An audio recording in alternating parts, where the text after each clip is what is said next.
വിശദമായ വാർത്തകളിലേക്ക്. ഉന്നത വിദ്യാഭ്യാസ മേഖലയിലും കഴിഞ്ഞ സർക്കാർ വ്യാപക ക്രമക്കേട് നടത്തിയതായി മന്ത്രിസഭാ ഉപസമിതിയുടെ കണ്ടെത്തൽ. പുതിയ കോളേജുകൾ അനുവദിച്ചതിലും കോളേജുകൾക്ക് എയ്ഡഡ് പദവി നൽകിയതിലുമാണ് ക്രമക്കേട് കണ്ടെത്തിയത്. 74 സ്പെഷ്യൽ സ്കൂളുകൾ, 34 ബഡ് സ്കൂളുകൾ എന്നിവ അനുവദിച്ചതിലും വലിയ അഴിമതിയുള്ളതായി ഉപസമിതി വിലയിരുത്തി. ഉന്നത വിദ്യാഭ്യാസം, പൊതുവിദ്യാഭ്യാസം, ആരോഗ്യം, ആഭ്യന്തരം എന്നീ വകുപ്പുകളിലെ ഫയലുകളാണ് മന്ത്രിസഭാ ഉപസമിതി പരിശോധിച്ചത്. ഇതിൽ ഉന്നത വിദ്യാഭ്യാസ മേഖലയിലെ 19 തീരുമാനങ്ങളിലാണ് വ്യാപക ക്രമക്കേട് കണ്ടെത്തിയത്. കഴിഞ്ഞ സർക്കാർ പുതിയ കോളേജുകൾ അനുവദിച്ചതും കോളേജുകൾക്ക് എയ്ഡഡ് പദവി നൽകിയതും ക്രമവിരുദ്ധമായാണെന്ന് ഉപസമിതി കണ്ടെത്തി. SNDP, NSS, CSI സംഘടനകൾക്ക് കോളേജ് അനുവദിച്ചതിലും ക്രമക്കേടുണ്ട്. അറബിക് സ്കൂളുകളെ ആർട്സ് ആൻഡ് സയൻസ് കോളേജുകൾ ആക്കി ഉയർത്തി വൻതോതിൽ തസ്തികകൾ സൃഷ്ടിച്ചു. PRDS എന്ന എയ്ഡഡ് കോളേജിന് 1 കോടി രൂപ അനുവദിച്ചത് എന്തിനെന്ന് വ്യക്തമല്ല. സെന്റ് മൈക്കിൾസ് കോളേജിലെ അധ്യാപകന് വയസ്സിളവ് നൽകിയതിലും വ്യക്തതയില്ല.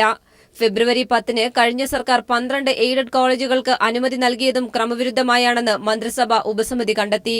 ബഡ് സ്കൂളുകൾ എയ്ഡഡ് ആക്കിയതിലും സ്പെഷ്യൽ സ്കൂളുകളുടെ കാര്യത്തിലും വലിയ ക്രമക്കേടാണ് കണ്ടെത്തിയിരിക്കുന്നത്. ഡോക്ടർ ജയരാജൻ കമ്മിറ്റി റിപ്പോർട്ട് കെട്ടിച്ചമച്ചതാണെന്നും ഇതിലൂടെ വലിയ അഴിമതി നടന്നതായും ഉപസമിതി വിലയിരുത്തി. ആരോഗ്യവകുപ്പ് തിരുവനന്തപുരത്തിനായി എടുത്ത തീരുമാനത്തിലും വലിയ ക്രമക്കേടുകൾ കണ്ടെത്തിയിട്ടുണ്ട്. മന്ത്രിസഭാ ഉപസമിതിയുടെ കണ്ടെത്തലുകൾ തുടർ നടപടികൾക്കായി നിയമവകുപ്പിന് കൈമാറി. ഷീജ, തിരുവനന്തപുരം. ബാർ ലൈസൻസ് അനുവദിച്ച ക്രമക്കേടിൽ മുൻ എക്സൈസ് മന്ത്രി കെ ബാബുവിനെതിരെ വിജിലൻസ് അന്വേഷണം. ത്വരിത പരിശോധനയ്ക്ക് വിജിലൻസ് ഡയറക്ടർ ഉത്തരവിട്ടു. ലൈസൻസ് നൽകിയത് മുൻഗണന അനുസരിച്ചല്ലെന്ന ബാർ ഉടമകളുടെ പരാതിയിലാണ് അന്വേഷണം. കെ ബാബു എക്സൈസ് മന്ത്രിയായിരുന്ന കാലയളവിൽ ബാർ ലൈസൻസുകൾ അനുവദിച്ചതിൽ ക്രമക്കേടുണ്ടെന്ന പരാതിയിലാണ് വിജിലൻസിന്റെ ത്വരിത അന്വേഷണം. DGP ജേക്കബ് തോമസ് വിജിലൻസ് എറണാകുളം റേഞ്ചിന് അന്വേഷണത്തിന് നിർദ്ദേശം നൽകി. ബാർ ലൈസൻസ് നൽകിയത് മുൻഗണനാ ക്രമത്തിലല്ല, ലൈസൻസ് അനുവദിച്ചതിൽ നിക്ഷിപ്ത താൽപര്യം പ്രകടമാണ് തുടങ്ങിയ കാര്യങ്ങൾ ചൂണ്ടിക്കാട്ടിയാണ് ഹോട്ടൽ ഇൻഡസ്ട്രിയലിസ്റ്റ് അസോസിയേഷൻ പരാതി നൽകിയിട്ടുള്ളത്. സർക്കാർ നയത്തിനനുസരിച്ച് ലൈസൻസ് എക്സൈസ് കമ്മീഷണറായിരുന്നു മുൻകാലങ്ങളിൽ അനുവദിച്ചത്. ഈ അധികാരം മന്ത്രിയുടെ ഓഫീസ് കവർന്നെടുത്തു. അബ്കാരി ചട്ടങ്ങളിൽ അഴിമതി ലക്ഷ്യമിട്ട് ഇടയ്ക്കിടെ ഭേദഗതി വരുത്തി. ചട്ടഭേദഗതി വരുത്തിയ സാഹചര്യവും സമയവും പരിശോധിച്ചാൽ അഴിമതി വ്യക്തമാകുമെന്നും ബാർ ഉടമകളുടെ പരാതിയിൽ ചൂണ്ടിക്കാട്ടുന്നു. ആർക്ക് ലൈസൻസ് നഷ്ടപ്പെട്ടു, ആർക്ക് വേണ്ടി ലൈസൻസ് ഇഷ്യൂ ചെയ്തു തുടങ്ങിയിട്ട് ഒത്തിരി കാര്യങ്ങളിൽ രേഖകൾ പരിശോധിച്ചാൽ മാത്രം വ്യക്തമാകുന്ന ഒരുപാട് കാര്യങ്ങളുണ്ട്. അത് മറ്റൊന്നിന്റെ ആവശ്യമില്ല, രേഖകൾ മാത്രം മതി. മൊഴി കൊടുത്താലും കൊടുത്തില്ലെങ്കിലും ഈ രേഖകൾ പരിശോധിച്ചാൽ തന്നെ അതിലെ ദുരൂഹതകൾ വ്യക്തമാകാൻ വേറൊന്നും വേണ്ട എന്നാണ് ഞങ്ങളുടെ ബോധ്യം. നിലവിൽ കെ ബാബുവിനെതിരെ ബിജു രമേശ് ഉന്നയിച്ച കോഴക്കേസ് ഹൈക്കോടതിയുടെയും മൂവാറ്റുപുഴ വിജിലൻസ് കോടതിയുടെയും പരിഗണനയിലാണ്. ഇതിനൊപ്പമാണ് പുതിയ പരാതിയിലെ ത്വരിത അന്വേഷണം. MR സജേഷ്, തിരുവനന്തപുരം.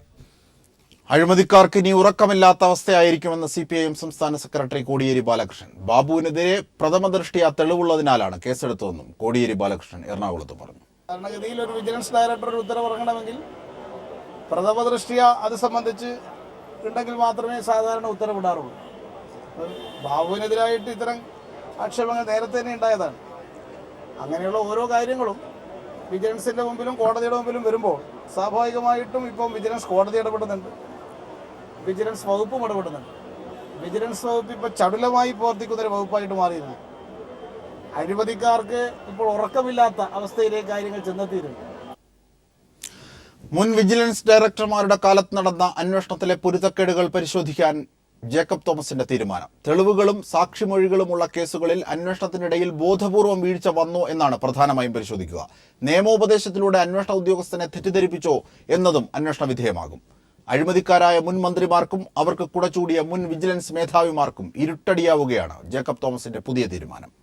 മുൻ വിജിലൻസ് ഡയറക്ടർമാരായ വിൻസെന്റ് പോൾ, N ശങ്കർ റെഡ്ഡി എന്നിവരുടെ കാലത്ത് നടന്ന വിജിലൻസ് അന്വേഷണ റിപ്പോർട്ടുകളിലെ പാളിച്ചകൾ കണ്ടെത്താനാണ് നിലവിലത്തെ വിജിലൻസ് ഡയറക്ടർ ജേക്കബ് തോമസ് ഉത്തരവിട്ടിരിക്കുന്നത്. വിജിലൻസ് അന്വേഷണത്തിലെ പാളിച്ചകളും പൊരുത്തക്കേടുകളും മൂലം ആരോപണ വിധേയർ രക്ഷപ്പെട്ട പ്രമാദമായ കേസുകൾ പ്രത്യേകം പരിശോധിക്കും. കൃത്യമായ തെളിവുകളും മൊഴികളും ഉണ്ടായിട്ടും അവ പരിശോധിക്കാതെ ആരോപണ വിധേയർക്ക് രക്ഷപ്പെടാനുള്ള സാഹചര്യം വിജിലൻസ് ഉദ്യോഗസ്ഥർ ഒരുക്കിക്കൊടുത്തോ എന്നാണ് പ്രധാനമായും പരിശോധിക്കുക. അന്വേഷണ ഉദ്യോഗസ്ഥന്റെ കണ്ടെത്തലുകളെ മേലധികാരിയായ വിജിലൻസ് ADGPയും ഡയറക്ടറും വഴിതെറ്റിച്ചോ എന്നതും അവർക്ക് തെറ്റായ നിയമോപദേശം ലഭിച്ചിട്ടുണ്ടോ എന്നതും പ്രത്യേകം പരിശോധിക്കും. ജേക്കബ് തോമസിന്റെ ഈ നീക്കം മുൻ മന്ത്രിമാരുടെയും മുൻ വിജിലൻസ് ഡയറക്ടർമാരുടെയും ഉറക്കം കെടുത്തുമെന്നത് ഉറപ്പാണ്. മുൻ മന്ത്രി KM മാണി കോഴ വാങ്ങുന്നത് കണ്ടു എന്ന് ദൃക്സാക്ഷി മൊഴിയും സാഹചര്യ ശാസ്ത്രീയ തെളിവുകളും ഉണ്ടായിട്ടും അവയെല്ലാം അവഗണിക്കപ്പെട്ടു. മന്ത്രി കെ ബാബുവിനെതിരായ ബാർക്കോഴ ആരോപണത്തിലും ദൃക്സാക്ഷി മൊഴികൾ ഉണ്ടായിരുന്നു. സംസ്ഥാന ഖജനാവിന് നഷ്ടം സംഭവിച്ച ആ കേസിൽ കെ ബാബുവിനെ പ്രതിയാക്കാനുള്ള തെളിവുകളില്ലെന്നായിരുന്നു R നിഷാന്തിനി IPSന്റെ റിപ്പോർട്ട്. ഇവയടക്കം കഴിഞ്ഞ 10 വർഷത്തിനിടയിൽ വിജിലൻസിന് വീഴ്ച പറ്റിയ പ്രമാദമായ എല്ലാ കേസും ഒരിക്കൽ കൂടി പരിശോധിക്കാനാണ് വിജിലൻസ് ഡയറക്ടറുടെ തീരുമാനം. മതിയായ തെളിവുകളുണ്ടെങ്കിൽ CRPC 173(8) പ്രകാരം കേസ് പുനരന്വേഷിക്കാൻ വിജിലൻസ് ഡയറക്ടർക്ക് ഉത്തരവിടാൻ അധികാരമുണ്ട്. ഇതിന് മുന്നോടിയായിട്ടാണ് വീഴ്ച പറ്റിയ കേസുകൾ അന്വേഷിക്കുന്നതിന് പ്രത്യേക സംഘത്തെ വിജിലൻസ് ഡയറക്ടർ നിയോഗിച്ചിരിക്കുന്നത്. S. Jeevankumar, Thiruvananthapuram. Anju Bobby George sports council president സ്ഥാനം രാജിവെച്ചു. ഭരണസമിതിയിലെ മുഴുവൻ അംഗങ്ങളും രാജിവെച്ചു. കൗൺസിൽ വ്യാപക ക്രമക്കേട് നടക്കുന്നതായി കണ്ടെത്തിയെന്നും തന്റെ ഇമെയിലുകൾ ആരോ ചോർത്തിയിരുന്നതായും അഞ്ജു ബോബി ജോർജ് പറഞ്ഞു. തന്റെ സഹോദരൻ അജിത് പരിശീലക സ്ഥാനം രാജിവെക്കുകയാണെന്നും അഞ്ജു അറിയിച്ചു. എന്നാൽ അഴിമതി പുറത്തായതിനെ തുടർന്നാണ് രാജിയെന്ന് കായിക മന്ത്രി EP ജയരാജൻ പ്രതികരിച്ചു. സ്പോർട്സ് കൗൺസിൽ ഭരണസമിതിയുടെ നിർണായക യോഗത്തിന് ശേഷമാണ് അഞ്ജു ബോബി ജോർജ് രാജിപ്രഖ്യാപനം നടത്തിയത്. ഇങ്ങനെ ഒരു തെറ്റിദ്ധാരണ ഉണ്ടായതിന്റെ പേരിൽ ഈ സ്ഥാനത്ത് തുടരാൻ ഞങ്ങൾ ആഗ്രഹിക്കുന്നില്ല. അതുകൊണ്ട് ഞാനും എൻ്റെ കൂടെയുള്ള മെമ്പേഴ്സും രാജി സമർപ്പിക്കുകയാണ്. കഴിഞ്ഞ സർക്കാരിന്റെ അഭ്യർത്ഥന മാനിച്ച് തിരക്കുകൾക്കിടയിലാണ് താൻ സ്ഥാനം ഏറ്റെടുത്തത്. അന്ന് ഫയലുകൾ പരിശോധിച്ചപ്പോൾ വ്യാപക ക്രമക്കേട് കണ്ടെത്തി. നടപടിയെടുക്കാനായി എത്തിക്സ് കമ്മീഷൻ രൂപീകരിക്കാൻ ശ്രമിച്ചതാണ് ഇപ്പോഴത്തെ പ്രശ്നങ്ങൾക്ക് കാരണമായതെന്നും അഞ്ജു പറഞ്ഞു. സ്പോർട്സ് ലോട്ടറിയിലും വലിയ അഴിമതി നടന്നു. ഇതിലെല്ലാം നേരത്തെയിരുന്ന ഭാരവാഹികൾ ഉത്തരവാദികളാണ്. തന്റെ സഹോദരൻ അജിത് മാർക്കോസിന് കൗൺസിലിൽ നിയമനം നൽകിയത് സർക്കാരാണ്. 5 മെഡലുകൾ നേടിയ കോച്ച് എന്ന നിലയിലായിരുന്നു നിയമനമെന്ന് പറഞ്ഞ അഞ്ജു സഹോദരനും രാജിവെക്കുന്നതായി അറിയിച്ചു. കൗൺസിലിന്റെ 10 വർഷത്തെ നടപടികൾ വിജിലൻസ് ഡയറക്ടറെ കൊണ്ട് പരിശോധിപ്പിക്കണമെന്ന് സർക്കാരിനോട് ആവശ്യപ്പെടാനും കൗൺസിലിൽ എത്തിക്സ് കമ്മീഷൻ രൂപീകരിക്കാനും ഇന്നത്തെ കൗൺസിൽ യോഗം തീരുമാനിച്ചു. കൗൺസിലിലെ ക്രമക്കേടുകൾക്കെല്ലാം ഉത്തരവാദികൾ നേരത്തെയുണ്ടായിരുന്ന ഭരണസമിതിയാണെന്ന് ആവർത്തിച്ചാണ് 6.5 മാസം ചുമതല വഹിച്ച Anju Bobby George sports council president സ്ഥാനം ഒഴിയുന്നത്. അതേസമയം താൻ ആരോടും രാജിവെക്കാൻ ആവശ്യപ്പെട്ടിട്ടില്ലെന്ന് കായിക മന്ത്രി EP ജയരാജൻ വ്യക്തമാക്കി. അപ്പോൾ മാധ്യമരംഗത്തുള്ള സുഹൃത്തുക്കൾ അവിടെ നടന്നുകൊണ്ടിരിക്കുന്ന ഒട്ടനവധി കാര്യങ്ങൾ, അഴിമതികൾ പുറത്തു കൊണ്ടുവന്നു പിടിച്ചു നിൽക്കാൻ സാധിച്ചില്ല. അതുകൊണ്ടായിരിക്കും എന്നാണ് ഞാൻ കരുതുന്നത്. കഴിഞ്ഞ LDF സർക്കാരിന്റെ കാലത്ത് അഴിമതി ഉണ്ടായെങ്കിൽ അത് UDF സർക്കാർ അന്വേഷിക്കുമായിരുന്നുവെന്നും മന്ത്രി പറഞ്ഞു. സ്പോർട്സ് ലോട്ടറിയിൽ അഴിമതി നടന്നുവെന്ന ആരോപണം അടിസ്ഥാനരഹിതമാണെന്ന് സ്പോർട്സ് കൗൺസിൽ മുൻ പ്രസിഡന്റ് TP ദാസൻ പ്രതികരിച്ചു. ലോക്കൽ ഫണ്ട് ഓഡിറ്റ് റിപ്പോർട്ട് പരിശോധിച്ചാൽ ഇക്കാര്യം വ്യക്തമാവുമെന്നും അദ്ദേഹം പറഞ്ഞു. News bureau, Thiruvananthapuram. അഞ്ജു ബോബി ജോർജ് രാജിവെച്ചതോടെ പുതിയ സ്പോർട്സ് കൗൺസിൽ നിലവിൽ വരുമെന്ന് മുഖ്യമന്ത്രി പിണറായി വിജയൻ. അസഹിഷ്ണുതയുടെ ഇരയാണോ താനെന്ന് അഞ്ജു ബോബി ജോർജ് തന്നെ പറയട്ടെ എന്നും മുഖ്യമന്ത്രി വ്യക്തമാക്കി. സ്പോർട്സ് കൗൺസിൽ അംഗങ്ങൾ രാജിവെച്ചെങ്കിൽ പുതിയ സ്പോർട്സ് കൗൺസിൽ വരുമല്ലോ. അതെന്താ പിന്നെ ഇഷ്ടം? അഞ്ജു ബോബി ജോർജ് അസഹിഷ്ണുതയുടെ ഇരയെന്നാണ് സുധീരൻ പറഞ്ഞത്. അഞ്ജു ബോബി ജോർജിനോട് ചോദിക്കുന്നതാണ് നല്ലത്. അഞ്ജു ബോബി ജോർജ് രാജിവെച്ചത് കേന്ദ്ര സർക്കാരിന്റെ ഖേലോ ഇന്ത്യ പദ്ധതിയുടെ ഉപാധ്യക്ഷ പദവി ലഭിക്കുമെന്ന ഉറപ്പ് ലഭിച്ചതിന് ശേഷം 2 ദിവസത്തിനകം അഞ്ജുവിനെ നിയമിച്ചുകൊണ്ടുള്ള ഉത്തരവിറങ്ങിയേക്കും. ഖേൽ ഇന്ത്യ എക്സിക്യൂട്ടീവ് കമ്മിറ്റിയിൽ വനിതാ കായിക താരത്തിനായി സംവരണം ചെയ്ത ഒഴിവിലാണ് അഞ്ജുവിനെ ഉൾപ്പെടുത്തിയിരിക്കുന്നത്. കേന്ദ്ര സർക്കാരിന് കീഴിലുള്ള ഖേലോ ഇന്ത്യ പദ്ധതിയുടെ ഉപാധ്യക്ഷ പദവിയാണ് അഞ്ജു ബോബി ജോർജിന് ലഭിക്കുക. 6 അംഗങ്ങളാണ് ഖേലോ ഇന്ത്യയുടെ എക്സിക്യൂട്ടീവ് കമ്മിറ്റിയിലുള്ളത്. കായിക സെക്രട്ടറി ചെയർപേഴ്സണായ കമ്മിറ്റിയിൽ ഒരു വനിതാ കായിക താരത്തെയും ഒരു പുരുഷ കായിക താരത്തെയും ഉൾപ്പെടുത്താം. വനിതാ കായിക താരത്തിന് സംവരണം ചെയ്ത ഒഴിവിൽ നിയമിക്കാമെന്ന ഉറപ്പ് അഞ്ജുവിന് ലഭിച്ചു കഴിഞ്ഞു. നിലവിൽ ഖേൽ ഇന്ത്യ പദ്ധതിക്ക് ചെയർപേഴ്സൺ മാത്രമേയുള്ളൂ. വൈസ് ചെയർപേഴ്സൺ എന്ന പുതിയ തസ്തിക ഉണ്ടാക്കിയാണ് അഞ്ജു ബോബി ജോർജിന് നൽകുന്നത്. കായിക രംഗത്തെ ഉന്നമനത്തിനായി മുൻ UPA സർക്കാർ കൊണ്ടുവന്ന രാജീവ് ഗാന്ധി ഖേൽ അഭിയാന്റെ പേരാണ് പിന്നീട് NDA സർക്കാർ ഖേലോ ഇന്ത്യ എന്നാക്കി മാറ്റിയത്. കായിക പ്രതിഭകളെ കണ്ടെത്തി വളർത്തിക്കൊണ്ടുവരികയാണ് പദ്ധതിയുടെ ലക്ഷ്യം. സംസ്ഥാനങ്ങളുമായി സഹകരിച്ച് കായിക മേഖലയുടെ അടിസ്ഥാന സൗകര്യ വികസനവും മേഖലാ തലം മുതൽ അഖിലേന്ത്യാ തലം വരെ മത്സരങ്ങൾ സംഘടിപ്പിക്കുകയും ചെയ്യുന്നതുൾപ്പെടെയുള്ള പ്രവർത്തനങ്ങളാണ് ഖേൽ ഇന്ത്യ പദ്ധതിയുടെ പരിധിയിൽ വരുന്നത്. സ്പോർട്സ് കൗൺസിൽ പ്രസിഡന്റ് സ്ഥാനം രാജിവെച്ചതിനു ശേഷം ബാംഗ്ലൂരുവിലേക്ക് പോയ അഞ്ജു അടുത്തയാഴ്ച ദില്ലിയിലെത്തി പുതിയ പദവി ഏറ്റെടുത്തേക്കും. News bureau, Delhi. വാർത്തകളിലേക്ക്. കർണാടകയിലെ നഴ്സിംഗ് കോളേജിൽ ദളിത് വിദ്യാർത്ഥിനി അശ്വതിയെ റാഗിങ്ങിന് ഇരയാക്കിയ സംഭവത്തിൽ മലയാളി വിദ്യാർത്ഥിനികളെ പ്രതി ചേർത്ത് medical college police case register ചെയ്തു. FIR കർണാടക പോലീസിന് കൈമാറി. സംഭവത്തിൽ ആവശ്യമായ നടപടി സ്വീകരിക്കണമെന്നാവശ്യപ്പെട്ട് ചികിത്സയിൽ കഴിയുന്ന പെൺകുട്ടി കേരള, കർണാടക മുഖ്യമന്ത്രിമാർക്ക് പരാതിയും നൽകി. കഴിഞ്ഞ ദിവസം പോലീസിന് നൽകിയ മൊഴിയിൽ റാഗ് ചെയ്ത സംഘത്തിൽ ഉൾപ്പെട്ട 5 മലയാളി വിദ്യാർത്ഥിനികളുടെ പേരാണ് പെൺകുട്ടി പറഞ്ഞത്. കൊല്ലം സ്വദേശി ലക്ഷ്മി, ഇടുക്കി സ്വദേശി ആതിര, കൃഷ്ണ, ജോ, ശില്പ തുടങ്ങിയവരിൽ ഉൾപ്പെട്ട 8 പേർ സംഘത്തിലുണ്ടായിരുന്നു. ആതിര, ലക്ഷ്മി എന്നിവർ ചേർന്നാണ് ഫലമായി ഫിനോയിൽ കുടിപ്പിച്ചതെന്നും പെൺകുട്ടി വെളിപ്പെടുത്തിയിരുന്നു. ആതിര, ലക്ഷ്മി എന്നീ വിദ്യാർത്ഥിനികളെ പ്രതി ചേർത്താണ് നിലവിൽ medical college police case register ചെയ്തിരിക്കുന്നത്. FIRന്റെ പകർപ്പ് ഗുൽബർഗ പോലീസ് കമ്മീഷണർക്ക് കൈമാറി. കേസിന്റെ വിവരങ്ങൾ നേരിട്ട് കൈമാറാൻ 2 പോലീസ് ഉദ്യോഗസ്ഥർ കർണാടകയിലേക്ക് പോയിട്ടുണ്ട്. പെൺകുട്ടികൾക്കെതിരെ വധശ്രമത്തിന് കേസെടുത്തിട്ടുണ്ടെന്നും കോളേജ് അധികൃതർ അന്വേഷണവുമായി സഹകരിക്കുന്നില്ലെന്നും ഡെപ്യൂട്ടി കമ്മീഷണർ മുഹമ്മദ് സാലി പറഞ്ഞു. നമ്മൾ ക്ലീനിങ്ങിനായിട്ട് ഉപയോഗിക്കുന്ന ലോഷൻ എടുത്ത് ബലമായിട്ട് ഈ കുട്ടിയുടെ ഇത് വായിലൊഴിച്ചു കൊടുത്തു എന്നാണ് പറഞ്ഞത്. നമ്മളത് ആ ഒരു മൊഴിയായതുകൊണ്ട് ഇതിന് വധശ്രമത്തിനാണ് കേസെടുക്കുന്നത്. കൂടാതെ SC/ST ആക്ട് പ്രകാരമാണ് ഇത്. സ്പെഷ്യൽ ബ്രാഞ്ച് ACയോട് ഞാൻ ആ കോളേജിൽ ബന്ധപ്പെടാൻ പറഞ്ഞിരുന്നു. അപ്പോൾ ആദ്യം വിളിച്ച് ഈ ഒരു വിഷയം പറഞ്ഞ് അപ്പോൾ അതിൻ്റെ ഡീറ്റെയിൽസ് അല്പം കഴിഞ്ഞ് വിളിക്കാമെന്ന് പറഞ്ഞ് വിളിച്ച് പിന്നീട് അതിന് ശേഷം നമ്മൾ എവിടെ നിന്ന് ചെല്ലുന്ന ഫോൺ അവർ അറ്റൻഡ് ചെയ്യുന്നില്ല. അശ്വതി ആത്മഹത്യക്ക് ശ്രമിക്കുകയായിരുന്നുവെന്ന അൽഖമാർ നഴ്സിംഗ് കോളേജ് പ്രിൻസിപ്പലിന്റെ ആരോപണം തെറ്റാണെന്ന് ചികിത്സയിൽ കഴിയുന്ന അശ്വതി പറഞ്ഞു. റാഗ് ചെയ്തവരെ രക്ഷിക്കാനാണ് കോളേജ് അധികൃതർ ശ്രമിക്കുന്നത്. വേസ്റ്റിൽ കിടന്നിട്ട് ഉരുളിപ്പിച്ച് അതൊക്കെ ഇങ്ങനെ വീഡിയോ എടുക്കുക, അതൊക്കെ എടുത്ത് വീഡിയോ കണ്ട് അവരെന്നെ സ്വയം കളിയാക്കുകയും ചിരിക്കുകയൊക്കെ ചെയ്യാം. അതിനുശേഷം മെയ് 9-നാണ് ഇപ്പൊ ഇങ്ങനെ ഒരു സംഭവം ഉണ്ടായത്.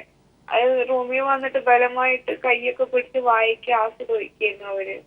റാഗിംഗ് സംഭവത്തിൽ ആവശ്യമായ നടപടിയെടുക്കണമെന്നാവശ്യപ്പെട്ട് പെൺകുട്ടി കേരള കർണാടക മുഖ്യമന്ത്രിമാർക്ക് പരാതി നൽകിയിട്ടുണ്ട്.